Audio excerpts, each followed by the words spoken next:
What is up, Jamily? This is JamiroFan 2000 here with episode 5 of my revisitation of all the albums in the Jamiroquai Discography. Now we come up to 2001's A Funk Odyssey, and this was kind of a continuation of what Jamiroquai's new sound was starting to develop on 1999 Synchronized. In A Funk Odyssey, we saw them amp up the discotheque, amp up the dance music influence into this new sound that was slowly gestating throughout of A Funk Odyssey, and it was a pretty amazing album where they were going with their sound, or at least this new sound era that was developing all the way back in some small isolated parts of Traveling Without Moving, where Jamiroquai, the early Jamiroquai sound was going away from the acid jazz funk roots more towards the more fertile plains of discotheque and dance, but still a lot of funk still pre-existing into the sound. And when they got to A Funk Odyssey, JK went crazy, creatively crazy on this album. And A Funk Odyssey, it was an amazing album from 2001.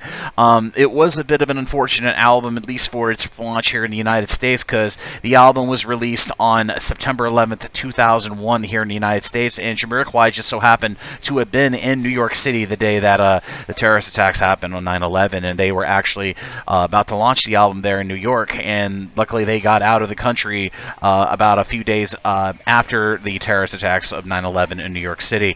But back to the album, A Funk Odyssey was, as I said, was kind of a culmination point of where the new sound was going to go, and it really did click really well. And the whole album, looking back on it nearly 15 years after its release, it was just an amazing album, and not to mention gave us a lot of great songs, of course led by the infectious Little L, which was just a great kind of a 21st century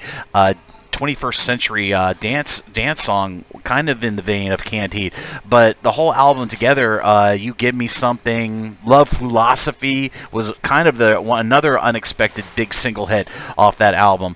But it's much like Synchronized. A Funk Odyssey is very much like Synchronized in the fact that you can listen to this album all the way through. It's just a great sparkling mirror ball of an album, and and it's definitely another one of those transitional point albums, as I talked about back in the Synchronized episode of the series.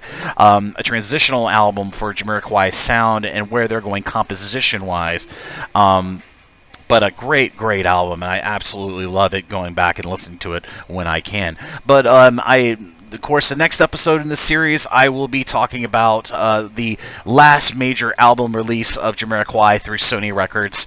Of course, I'll be talking about Dynamite, which was kind of the creative apex point of experimentalism in the sound that Jamiroquai was going for, starting a little bit on Synchronized, then going kind of amping it up to level 11 like a guitar from Spinal Tap. And then of course Dynamite kind of really was they got to the highest experimental point on that album. So I'll be talking about Dynamite in the next episode here on my Revisit series. But I am, as I talked about in the last few episodes of this series, I am most interested in reading all of your feedback on what you think about every little respective Jamiroquai album from the catalog in each episode of this series. Please leave your thoughts down in the YouTube comment section of this video.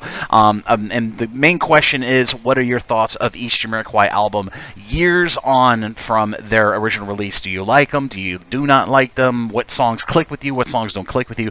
Please be sure to leave all your thoughts down in the YouTube comment section of each respective video of the series. And I hope you enjoy this series. Coming up next, episode 6 will be about Dynamite. And as always, this is JamiroFan 2000, and I'll see you again really soon with more Jamiroquai related videos here on the JamiroFan 2000 YouTube channel.